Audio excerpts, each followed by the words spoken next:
Today we're talking about the artist Frank Tenney Johnson, and he was born in 1874 and died in 1939. And he was raised in Iowa, and as a teenager, he was apprenticed to two different artists before he went to New York and studied at the Art Students League in New York City for a brief period of time. Then he got a job with Field and Stream as an illustrator, and they sent him out west to Colorado to draw and paint the Western life for the magazine. And that's when he became a Western artist. That's when he kind of fell in love with the West and eventually moved out there, lived in Colorado or California and Wyoming. But we're going to look at some of his work and then kind of focus on his night scenes. And I want to talk about night painting and kind of the thought process with that. So starting with his paintings here, he died pretty young. He was 65, which seems really young to me. But he was at a party and he kissed the hostess goodnight and caught spinal meningitis and died shortly after. I don't know if he had it or she had it, but anyway, they both died. So a short career, but his stuff was really good. And it helps to see his paintings in person.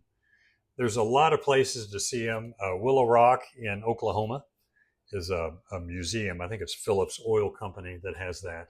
But they have a lot of his paintings. Also, the Western Heritage Museum in Oklahoma City and some other places I've seen them as well. I'm sure there's a lot of his work around. But you really see the texture of the canvas, of the paint. You can see where he's used glazes, thick paint, dry brush.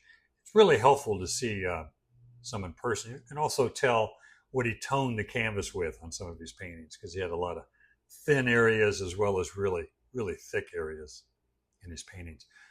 And I've learned a lot from looking at his work, mostly compositional, because he had real strong compositions in all his paintings, like this line here.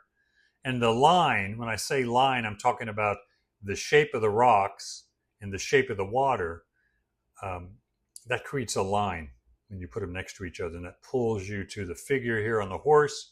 And then the horses create a pattern that leads you this way, and you pick up line and pattern. The dark trees lead to these dark trees, and it just pulls your eye around the lines of the mountain and the sky. And you can kind of go all over the place here. Really good compositions and really good values. His values were really strong, which always make for a stronger painting. Color was always somewhat limited, but very nice, very harmonious. But he did a great job with paint texture. Now, he was a Western artist, but he painted a lot more than just cowboys and horses. He was a great landscape painter. Really nice atmosphere here. Really good figure painter, but always composed things really well and had great color harmony. It's an interesting painting here. The focal point does not seem to be the sheep and the sheep herder here. All the detail and the attention and the strong contrast is up here, where you have a little bit of sunlight hitting the top of the cliff and then the shadowed cliff behind it. That really draws your attention. It has that kind of warmer, cool contrast as well as dark and light. Really strong contrast down here as well, but I think that really warm, stronger color of the yellow draws your eye up there. And then all the detail is up here too. Nice subtle color changes, some tiny detail that kind of gets you involved in the cliffs a little bit. And then your eye follows these lines down to the sheep. Or starting down here, it winds around into the rocks, or the wash leads you to the figure and the horse, or the horse and then the sheep. So really good compositions. Here's another one where he's focused more on shadow pattern. You have the shadow pattern on the ground here, the shadow pattern of the sheep, all connecting with the shadow pattern of the tree. So all the shadow patterns become a big group. They're all kind of connected and really helps with the flow of the painting. And that contrasts the light pattern as well, which also kind of holds together. He doesn't break everything up with a lot of little detail.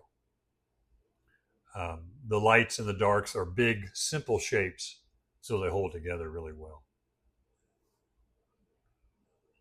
That's a midday painting, so the light's a lot flatter, not a lot of long shadows that you get early morning or late evening.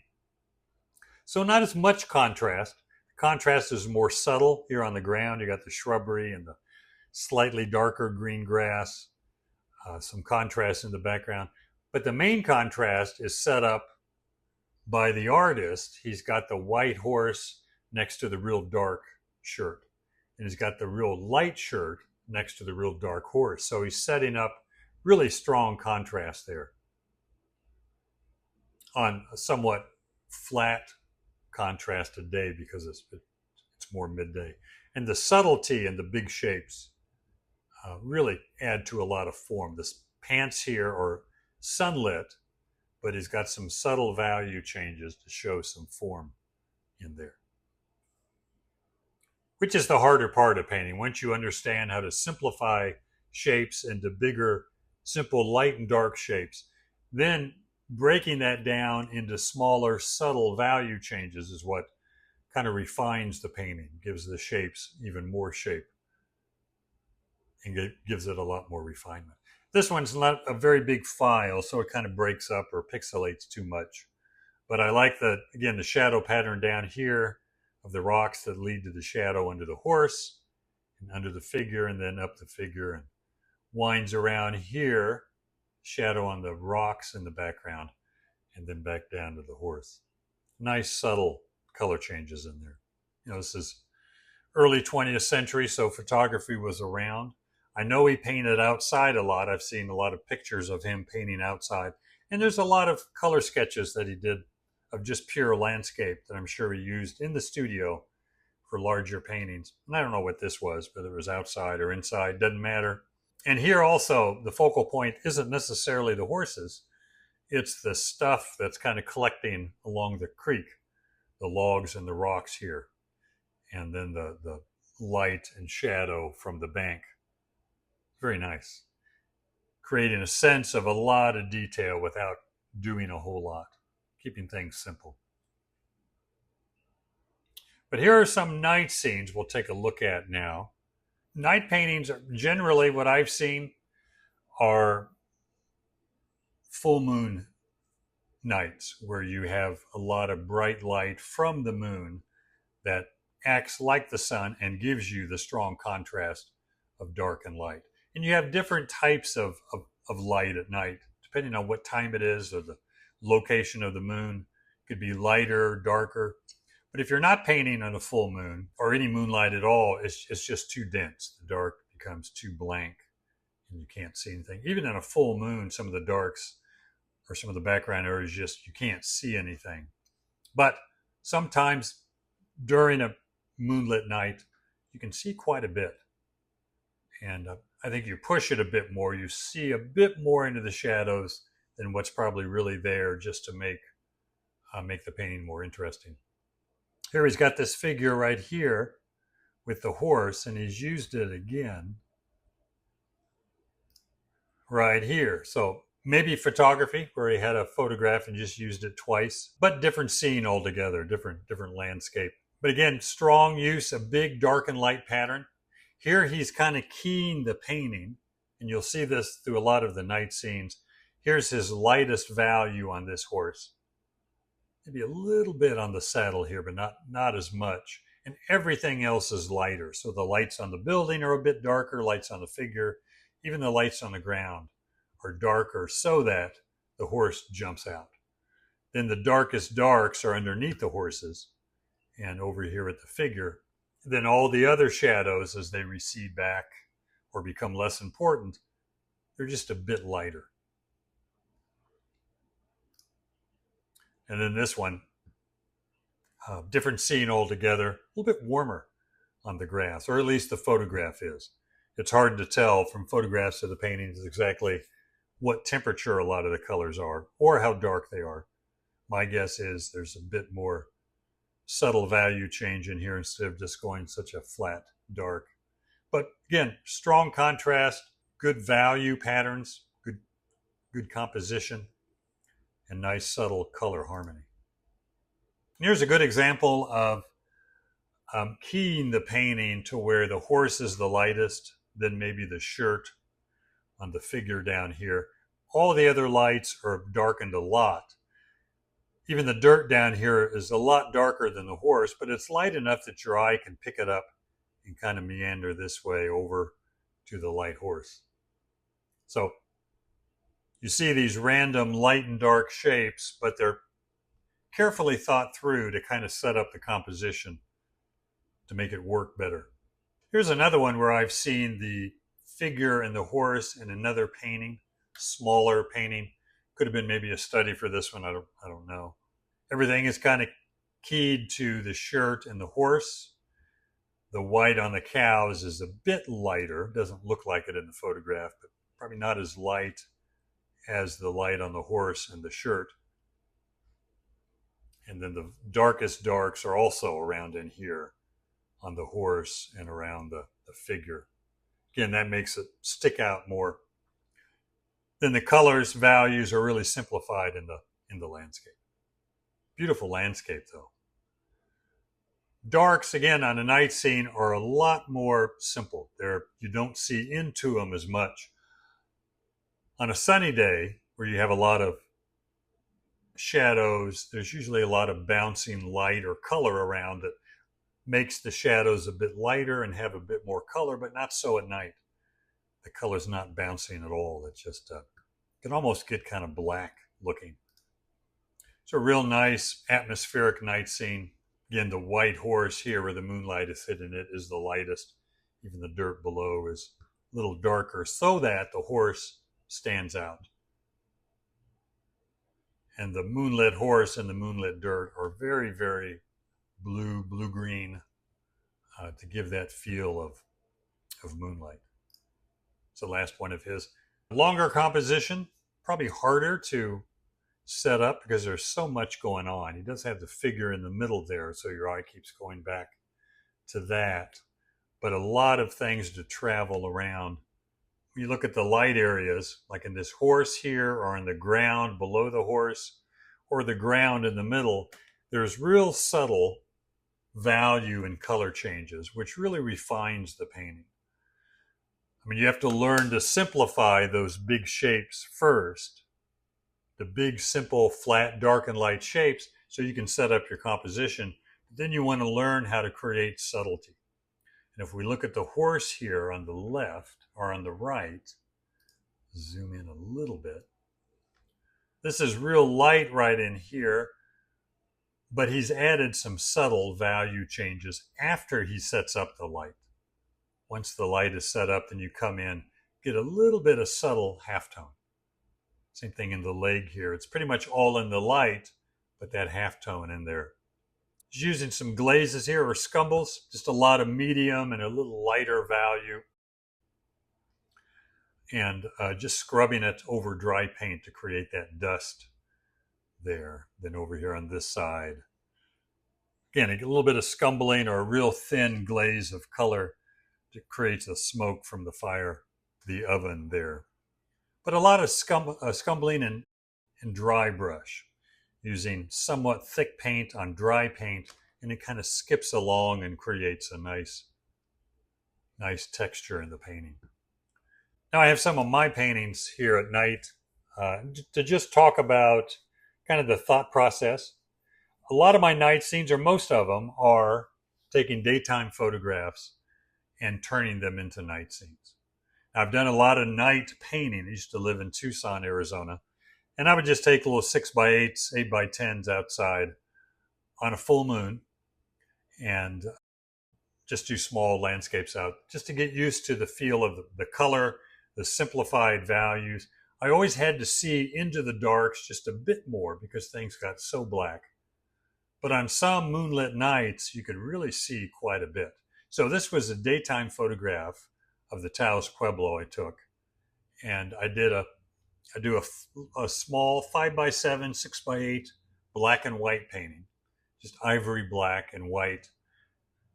value painting, and I set up the values. I darken the sky, in this case, darken the sky, darken the mountains a bit, made the shadows in the windows and the opening here really dark. There's just, you don't see into them at night. And then the darker values for the adobe. So everything is darkened. The lights are all at least a little bit darker, and the darks are all darker also. So everything is changed value-wise. Everything gets darker. Then I decide what I want to stand out as the lightest. And here it's the snow and the figure. Figure's the lightest because I want him to stand out the most. Then everything else is a little bit darker. Snow is slightly darker, and the figure's the lightest. And the adobes are darker also, but still pretty light compared to the shadows. And a lot of color variation here. I'll talk about the colors I use in a minute for a night painting, but after blocking this painting in with a simplified color palette I use, then I use other colors just as accent colors to kind of pop things out a little bit. But I'll talk about the palette here in a minute. This is also another daytime photograph that I, again, did a small black and white first, 5x7, 6x8, and just worked out the values, how dark the shadows and the trees are going to be, how dark the sky is going to be. Makes it a lot easier. You can also do that in Photoshop. If you want to mess with Photoshop or Procreate, put a photograph in there and just darken everything. It's the same thing, same idea. And here are the shadows. Again, they go kind of flat at night. You can't see into them. So the shadows on the trees, shadows on the fences, they're just a dark. A bit more warm or warmth in them, and a bit more blue, phthalo blue in the light areas, just to suggest that moonlight, which is going to be, moonlight is not warm. It's not a yellow or a yellow-orange or orange. It's a blue, blue-green, blue-violet. So I have a lot of blue, blue-green on the hay bales here on the ground, a little bit in the trees as well. A lot of phthalo blue, which is a kind of a bluish-green color. It just affects everything at night. So my palette when I paint at night is phthalo blue, yellow ochre, and burnt sienna.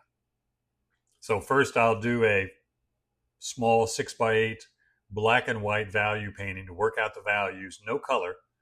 Then on the bigger canvas, I will use the yellow ochre, burnt sienna, and phthalo blue and white. And I'll get everything blocked in. And that shows the night colors pretty well. Colors at night are very subdued and you don't see a lot of color. So a limited palette really makes sense. But then I will add accent colors. Like I added some cad yellow to these cottonwoods. Added a little bit of real light phthalo blue to them, just to cool them slightly without turning them green. And I also used a little bit of viridian. You can see some viridian in the greens on the ground and in the trees a little bit. And a little violet. I got a violet blanket on the horse. So I added those extra colors after the painting was all blocked in, almost finished, with the three simple palette colors, the burnt sienna, yellow ochre, and phthalo blue. Here's a painting from southern Utah.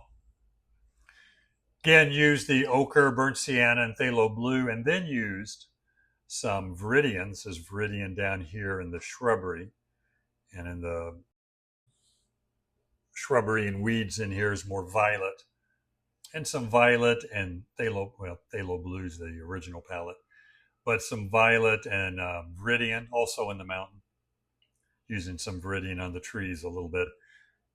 But all the greens are made with phthalo blue, yellow ochre. Shadows are phthalo blue and burnt sienna.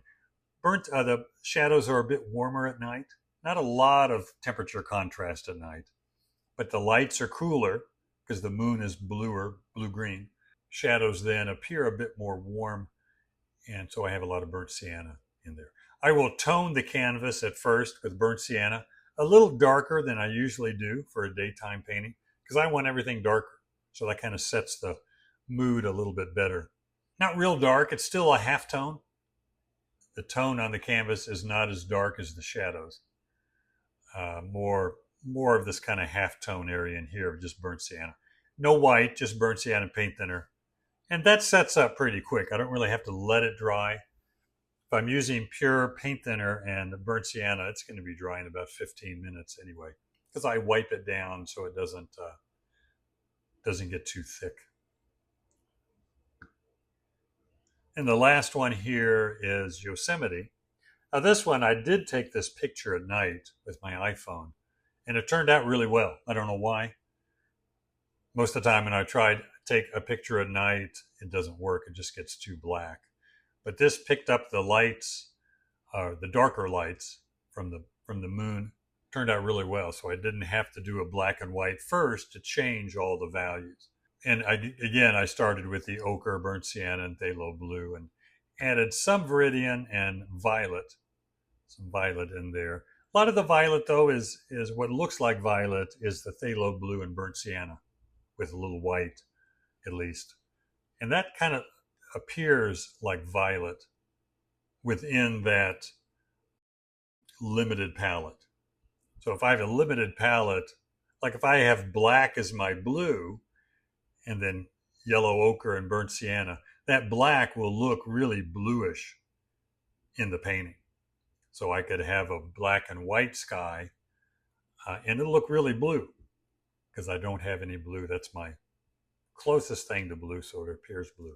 So a phthalo blue and burnt sienna can have a little bit of violet. Now I did use violet in here to punch up these mountains, but I had everything blocked in with those three limited colors first, then scrubbed colors in to kind of punch up the color a little bit. Some viridian in the trees here. All right, I hope that was helpful as far as understanding a night scene and looking at some of Frank Tenney Johnson's paintings. He really painted night well. And if you get a chance to go see some of his paintings in person, it's really worth it. So thanks for coming, and we'll see you next time.